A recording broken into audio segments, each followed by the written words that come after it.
In the montane lands of the dwarves, a grim tale is oft told. A story of gods and mortals, of heroes and beasts, of glory and ruin. A story of wealth and death immeasurable. These histories of avarice and toil chronicle the legend of Irolkagath, Northhold.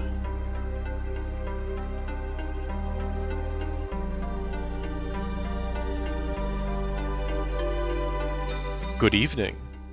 The dwarves of Northhold are hard at work on a new project. A facility to capture, house, and exploit forgotten beasts, known as the Bestarium. When the tunnels are dug and the mechanisms are linked, this new structure will allow us to set the greatest horrors of the deep loose on our enemies. And that might be what we need right now, because a vile force of darkness has arrived. A mere season after the previous Goblin Siege, a second one has come, and this time in force. 22 goblins mounted on beak dogs with 10 trolls. The timing couldn't be more perfect. What better opportunity could we have to test out the strength of the cavern monsters? We'll seal up the fortress so they can't get in, then try and finish setting up the most important parts of the Bestarium tunnel. But they just left. Almost immediately. Though not before running around busting up everything on the surface. You have to admire their efficiency. They accomplished about as much as the previous season-long siege did in a day or two. But while we can't unleash the beasts on the goblins today, we can at least get to work capturing one of these forgotten beasts for the next siege. While we make the finishing touches on the tunnel, there's still 2 trolls on the surface that have not left yet. One has been captured in a cage trap, while the other is chasing a water buffalo around. I don't know what we'll do with a captive troll, but the Brass Wars can go head to the surface and clean up that last straggler. The tunnel is now ready. We're going to start by tapping into the second cavern layer. We've chained up several deer up here in this pen near the surface. A whole herd of the things ended up wandering into our cage trap, so we might as well make use of them. Hopefully these unfortunate ungulates will be enough to lure Lumash Aimush all the way up to the Bestarium, though we'll have to be careful to close the door into our fortress once our miner is through. Someone is digging the path into the cavern. And with the cave open, we have a little more line of sight here, though I'm not yet seeing Lumash. I think we need to figure out exactly where Lumash is if we want this to work. I'm going to send a woodcutter down to try and explore the cave. It's a risky move to send someone in, but it would be riskier to send in our military, who would fight the thing to the death. At least a woodcutter will run away if they see it. Hopefully Lumash will chase them back up. We can see piles of ash and barren sand where Lumash burned the fungus away, but I don't see any actual fire at the moment. With the tunnel open, more and more civilians are heading into the cave. Some are cutting down trees, some collecting webs, some carrying wood. But even with all these dwarves running around, we're still not seeing smoke nor spark of Lumash. Now this would explain why. I believe Lumash is dead. Probably killed by some random cavern creature. Flaming beasts may be deadly, but they're also rather fragile. Our dwarves have found the only thing remaining of Lumash. It's 3 tails of fire, which seem to have been left behind when the beast was destroyed. The dwarves are actually carrying these tails back up to the surface, somehow. Perhaps we'll use these flaming remnants in some kind of grand display in our dining hall or our fortress entrance at some point. The good news is, this allows us to open up the 3rd cavern and get back to work. We'll seal up the 2nd cavern to prevent unwelcome visitors for now. Some migrants are here, but they might be in danger. There is a giant black bear in the forest right now. As big as a water buffalo, this creature is an extreme threat to the new civilians entering our fort. A creature like this could be tamed and used as a formidable war animal, but I don't think we can afford to try and catch this one. Not with so many civilians outside. We are sending in the Brass Wars. The creature's getting way too close to our fort. I'm not feeling good about this. I'm sending every squad we have at it. One of the migrants that I added to a squad recently is actually attacking the bear unarmed. But the bear isn't getting any hits in. Somehow the dwarf is holding their own. Our marked dwarves have joined in and are now shooting the bear and beating it with their crossbows. And none of them are getting hit either. And they've killed it. The Mark's dwarf who bashed the bear's head open was Adil Amuzal. This dwarf is 25 years old, and he is absolutely jacked.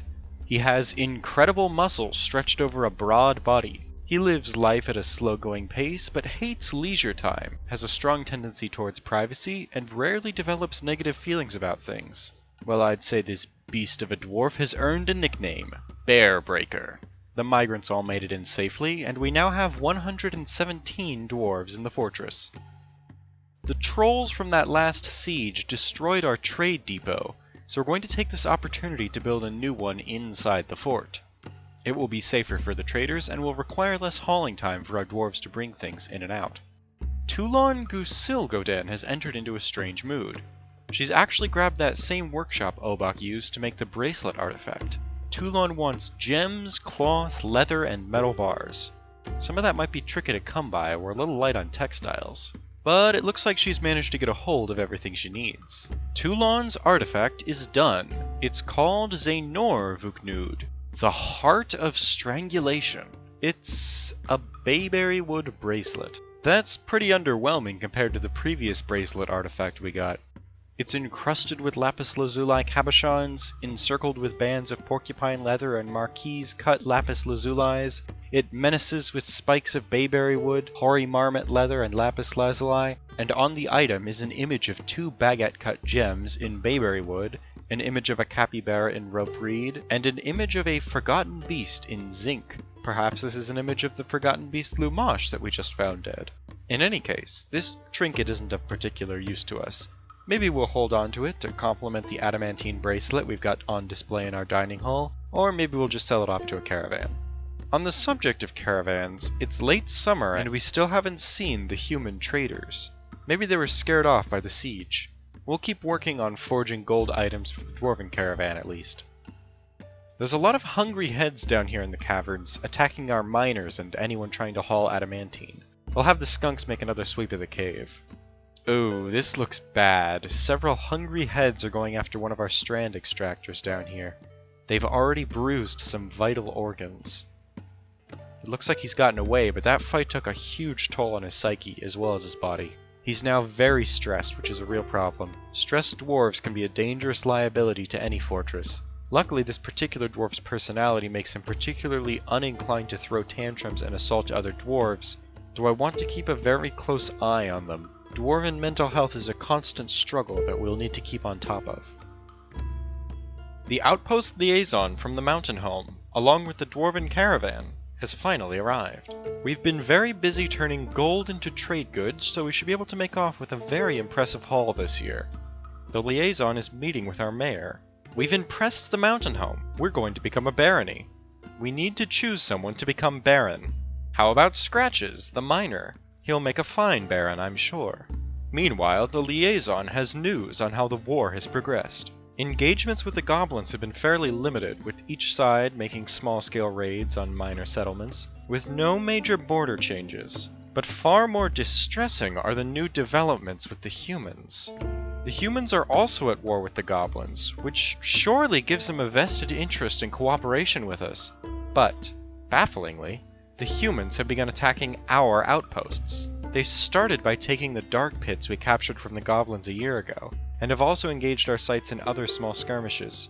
Only 3 dwarves have died so far, so these aren't large-scale assaults, but this is only going to escalate. Humans are strong fighters. I really do hope they don't attack our fort.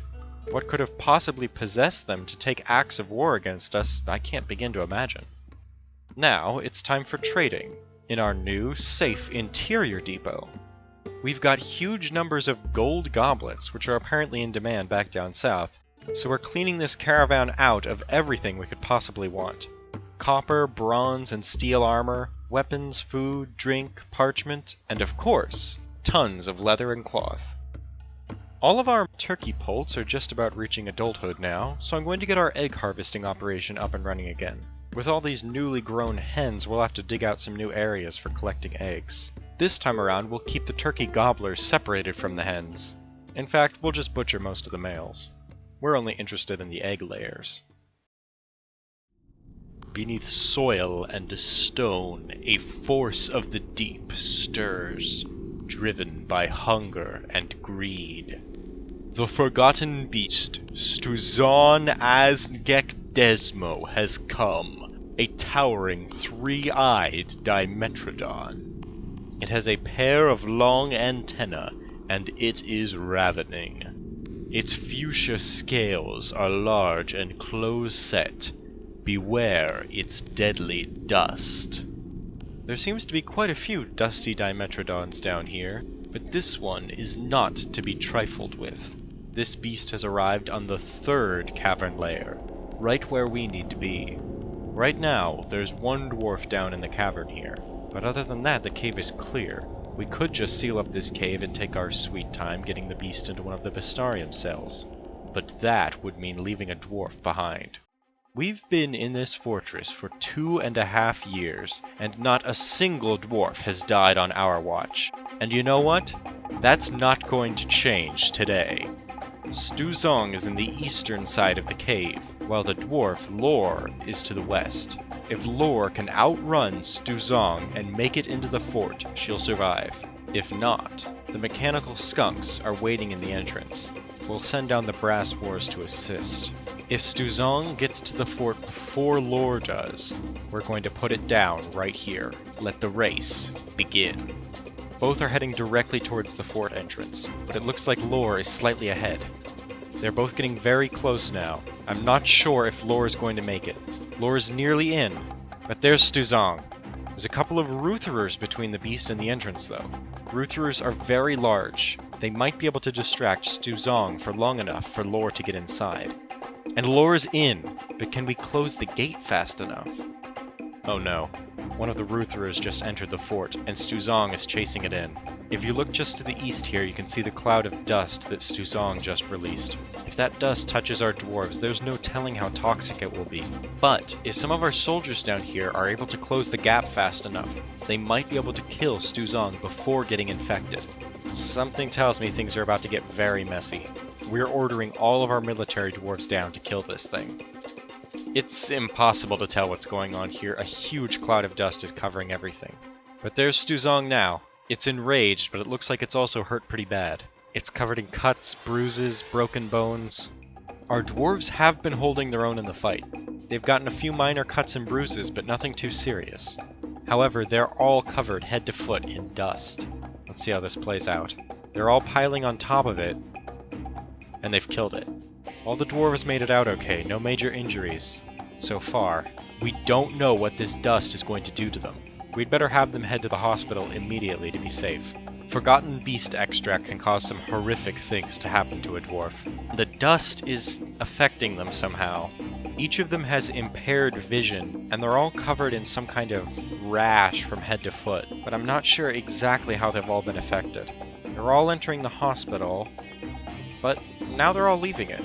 It looks like whatever was happening to them has already worn off. Their vision is back to normal, and whatever was happening to their skin is no longer affecting them. Well, that is a major relief. Excellent work, skunks. You've made history today, killing a great forgotten beast and living to tell about it. We've gotten a bunch of new migrants, bringing our population to 127. We'll dig their quarters and start work on the new Baron quarters for scratches as well. Those rooms will need to be well appointed, but we do have a lot of gold statues, so I don't see that being an issue.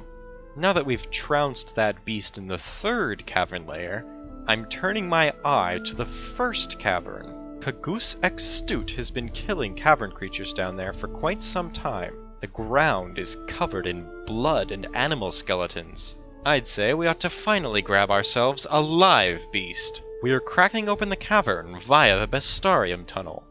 A miner has opened up the tunnel. Let's see if Cagoose Extute takes the bait. The creature seems to be approaching. It has entered the tunnel. The connection between the Bestarium and the fortress has been sealed, so the only place Cagoose Extute can go is right into its cell. And it's inside. It's a bloodbath in there. But we got it. What a prize! The forgotten beast Cagoose Extute has been imprisoned by the dwarves of Northhold to fight on our behalf, should we desire it. Several of our dwarves are now stressed. It seems all the excitement of late has left some citizens on edge. I'm going to begin taking measures to calm them down. Our masons have just produced a huge amount of furniture, which we're using to spruce up all the regular civilian bedrooms. I've even started putting our extra gold statues in some of these bedrooms. Hopefully the fancy new quarters will help the dwarves unwind after a long day's work. I've also got the new Baron quarters set up for Scratches, and they're looking mighty spiffy.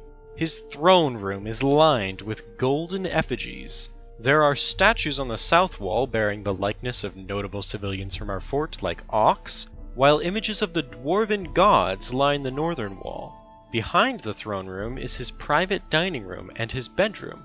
His new accommodations will no doubt prove fitting for a noble dwarven baron. The enemy has come and are laying siege to the fortress. Well, the war with the humans has finally caught up with us. I had hoped it wouldn't come to this so quickly, but the humans have sent out their first raiding party against us. 10 humans have arrived, no doubt hoping to make off with some of our vast wealth. We'll get everyone inside. Whoa, one of these humans is really moving fast. She split off from the group and is barreling towards the entrance. Let's try to block off the door before she gets in. Alright, the door's closed. Huh. She saw one baby llama, then ran away in terror. Another human is approaching, and our livestock scared him off too. Humanity's finest, folks. Maybe these humans aren't such great warriors after all. Even more of them are getting scared off by harmless llamas. One of the humans has finally built up the courage to run in and start attacking the infant animals, but this person doesn't even have any weapons. He's just punching and biting the poor thing. Look, frankly, this is just sad. Even the goblins were better prepared than this. And at this point, I think I've just about had it with these raiders who think they can run around on the surface of our fort, killing our animals unopposed. Here at Northhold, we don't take kindly to that sort of thing. We've got a new way of dealing with sieges here. Down in the Bestarium, Cagus Extute, the great flying Dimetrodon, lies among the rotting remains of its prey, eager to kill again. These humans will be the first test of its might. We're opening its cell and letting it loose on the world. Cagus Extute flies free, seeing the sun for the first time. It stretches its great wings of skin above the treetops and searches for prey. It's diving above and below the canopy, spewing dust on its prey from above. In fact, it has scared a human into a cage trap, which has probably left them safer than they would be outside. Cagus Extute seems to have gotten a taste for deer since we used some to bait it into its cage, and now the beast is hunting some of the wild ones on the surface. But now the beast has found some humans. They're trying to shoot it with crossbow bolts. The beast took a hit to the leg, but it's closed the gap. It's biting at the humans, and it has kicked someone in the head, killing them instantly. It scratched another in the head, pulling apart the neck and spine. 3 humans lie dead now. The survivors have realized what a terrible mistake it was to try to attack Northhold, and have fled the fortress. But one pikeman is still outside. Cagus Extute has sustained some nasty wounds, and is currently perched in a tree out of sight of the remaining human.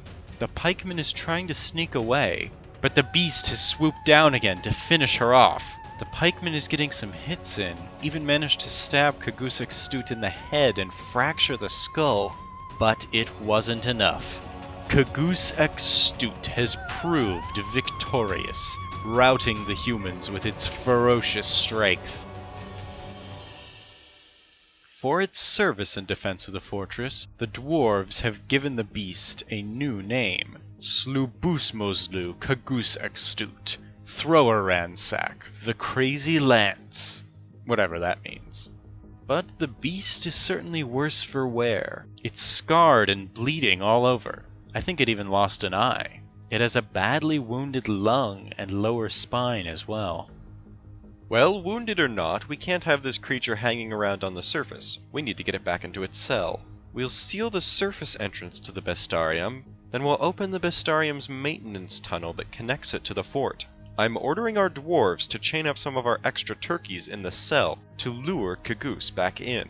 We've also got a dwarf currently working on a strange mood project. Moldath Mestibmetob is hard at work in a jeweler's workshop, creating some kind of artifact. Moldath has created Odinlab Osirmuz, a lapis lazuli scepter. This item has an image depicting the creation of another work of art, that wooden earring we sold off a few years ago. This artifact's fairly simple and not very valuable. Another one for the pile. As Northhold increases its hoard of treasures, more strange creatures are drawn in from below. The forgotten beast, Dethe Wikarasalido Yaripama, has come. A gigantic blob composed of steam. It has a long, curly tail, and it appears to be emaciated. This is probably the least threatening forgotten beast we've seen thus far. It's just a cloud of steam. If we swatted at it, that would probably be enough to dissipate it. There's no toxic dust or fire or anything. There's very little it can do to our dwarves. And, in fact, it just got killed by the first thing it ran into. A giant earthworm that whacked it and killed it in one hit. I can't say I was expecting much more from that thing. Interestingly, our dwarves have named the giant earthworm Imiquaba, Bitten Dykes, for that feat of battle, though I can't say I'm as impressed as they are. And another forgotten beast has died. Slobuzmoslu Cagoose Extute's wounds have finally caught up with it. The damage to the creature's lungs probably did it in. I can't help but feel a little for the creature. Yes, it would have eaten us all if it had gotten the chance, but it didn't get that chance. It served us well, and I'm sorry to see the creature pass. We can take some comfort knowing that Cagoose Extute died doing what it loved, hunting. Just before the creature fell, it went on a bloody rampage, killing all the wild deer on the surface, and as its final act, it bit off the head of a giant wombat. Goodbye, Cagoose Extute. You fought ferociously. May your hunt continue in the great beyond. With all threats cleared from the surface, we're free to head back up. There's some human corpses strewn about now, so I'll want to get those cleared quickly before the stressed dwarves see them. I'm going to have our military go off of training duty so they can help with the cleanup effort, and I'm going to make sure that any stressed dwarves don't have any hauling labors enabled that might lead them to head up to the surface. The number of stressed dwarves has actually decreased. We've only got one moderately stressed dwarf, and one more that's just barely stressed. The rest of our dwarves are quite content.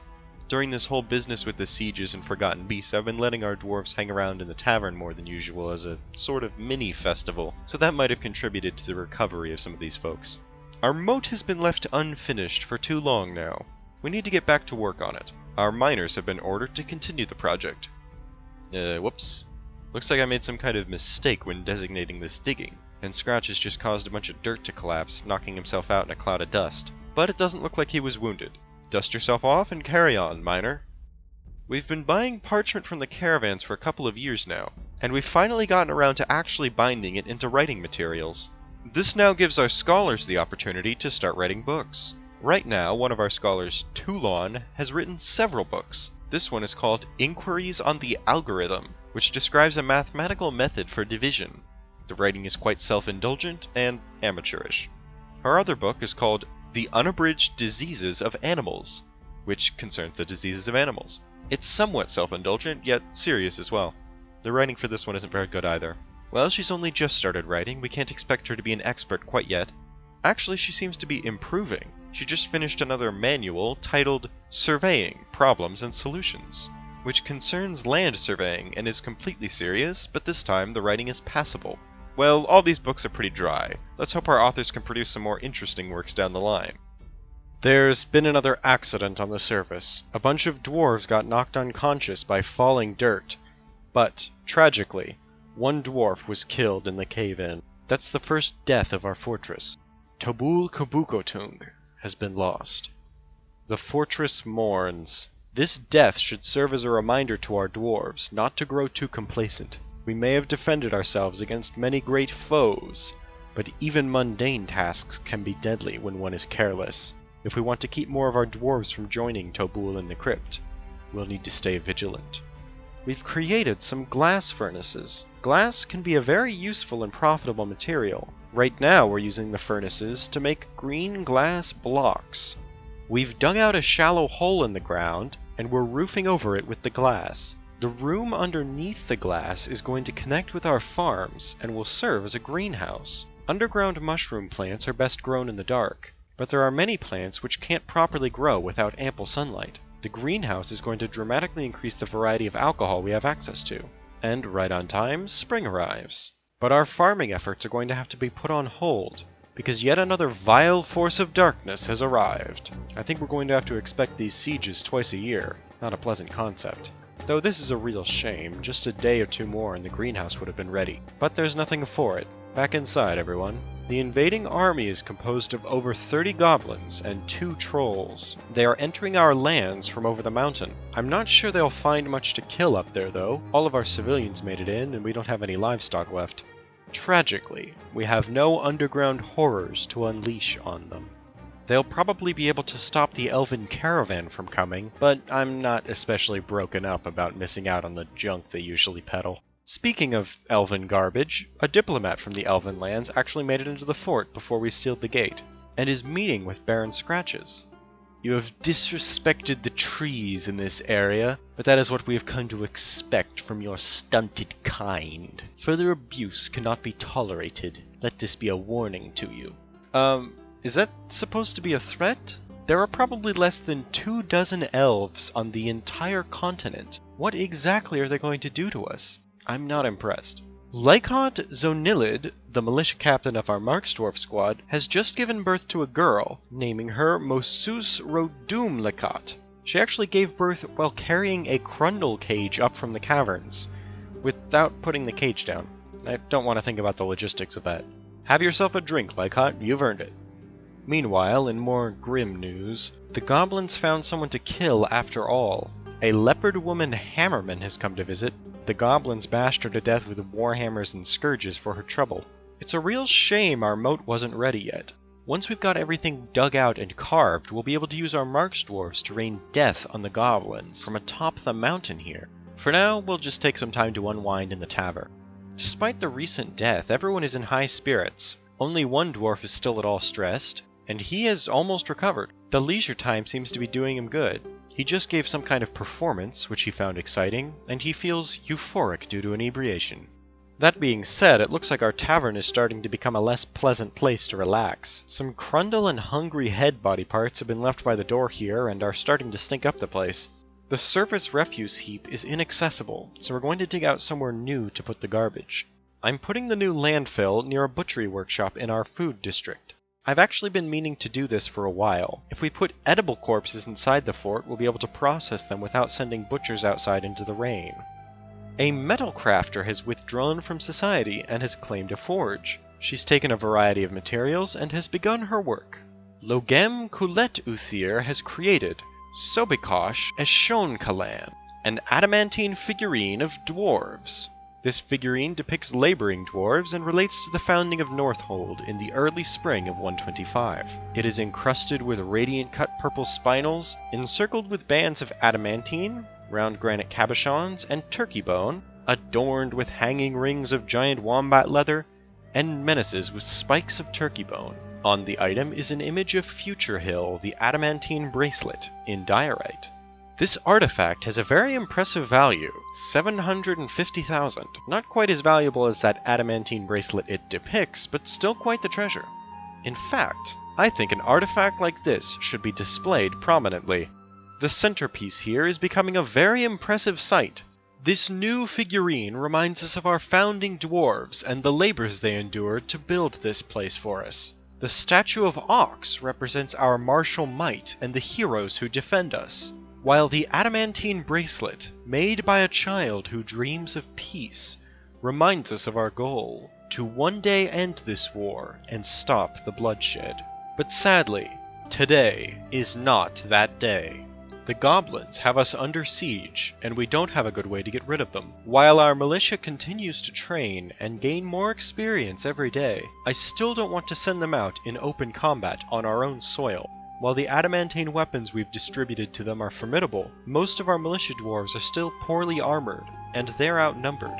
Even if our militia did match up, fighting on our own lands is a messy business that can dramatically harm civilian morale. But once the siege leaves, I think we'll be ready to employ these soldiers for another purpose.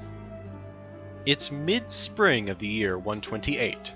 We've been weathering sieges for 3 years, and at this point, we're hankering to go on the offensive. Between the goblin dark pits directly south of us, and the human hamlets and towns of the coast, there are plenty of targets for raiding. It's time we beat back these aggressors and taught everyone what happens when you pick a fight with the dwarves. But it's getting late, and I must retire. Come find me again some other night, and hear more of the dwarves of old and their doomed fortress.